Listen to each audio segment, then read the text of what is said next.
serial entrepreneur. Serial entrepreneur started from a constraint. I show this binder of baseball cards because I don't have the original photo, but literally Joe and I couldn't afford to pay rent. We had a binder worth of credit cards. That was our constraint. We had no way to pay money, and a lot of startups would have just quit. They would have just given up. And what we did instead is we came up with a solution. And I know we've talked about serial entrepreneur. I don't know if we've talked about exactly the process this went into. This entire project cost less than $1,000. We got the artist for free. We printed the boxes off of a pro rata royalty going forward.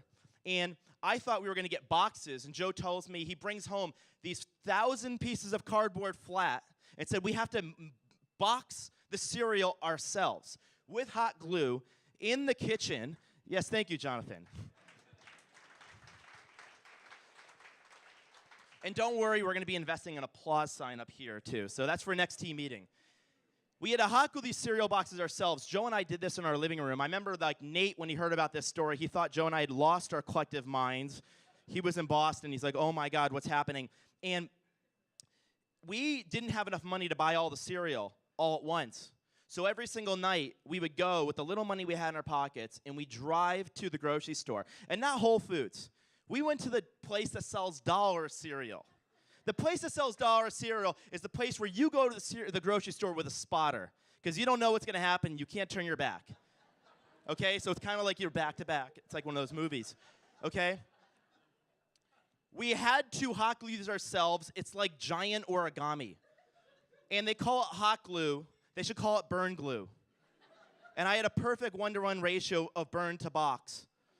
And I remember at one point, Joe and I were building these boxes, and we wondered, I wonder where in the Facebook story Mark Zuckerberg also meets cereal boxes. And at one point, my mom thought we were a cereal company. I say all this because we haven't talked a lot about the details of being a serial entrepreneur, but this was one of the turning points of the company. It didn't drive a lot of nights in the company, but it really delivered money. It built the brand, and it's the reason Paul Graham got us into Y Combinator. When he told them about Airbnb, he said, people are actually doing this? I said, yes. He said, well, what's wrong with people? And he thought the idea was crazy, tried to get him to start a bank in the middle of the YC interview, but at the very end, Joe gave him the box of cereal, and he said, if you can figure out how to sell people a $4 box of cereal for $40, I'm sure you can get people to stay in other people's homes. That was the root of this value. What does it mean to be a serial entrepreneur? Jesus, sorry. And now I just killed it. I'm sorry. I'm pumped because of how little time I have. Okay. The one thing I take responsibility, so high level, I think we've drifted a little in our serial entrepreneur value. We're not way off track, but if we're like a car, we're starting to we've drifted off to a little bit to the ends of the lane, okay? So what is it? One of the problems, I don't think we've done a really good job explaining what a serial entrepreneur is. So we've broken down to 3 things. It's just 3 things. You have a constraint. It's not just about not spending money. It's any kind of constraint. A constraint could be not spending money, not having the people, not having the time. You have a constraint. Out of the constraint, you come up with a creative solution.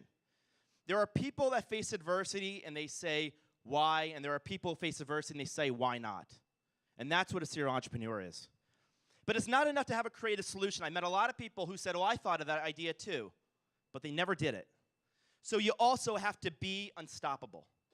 That is what a serial entrepreneur is. A constraint, a creative solution, and being unstoppable.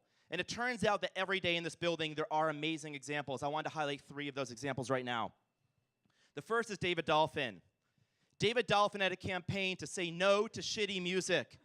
We used to have really cheesy wait music on our phone line. So when you called Airbnb and you're waiting to talk to somebody in CX, there was some really cheesy music you would have expected from HomeAway or TripAdvisor, but horrifyingly it was on Airbnb. Now, we didn't want to replace it with some other cheesy elevator music, but to get really cool music would have been really, really expensive. So what did David Dolphin do? David Dolphin worked with a team, and he said, well, we actually have a lot of artists in Airbnb. And so we got Airbnb employees to record their own music and put it on the wait line. I think that is better than any amount of money could have bought as far as music. It's more authentic. It's creative. So that was the first example.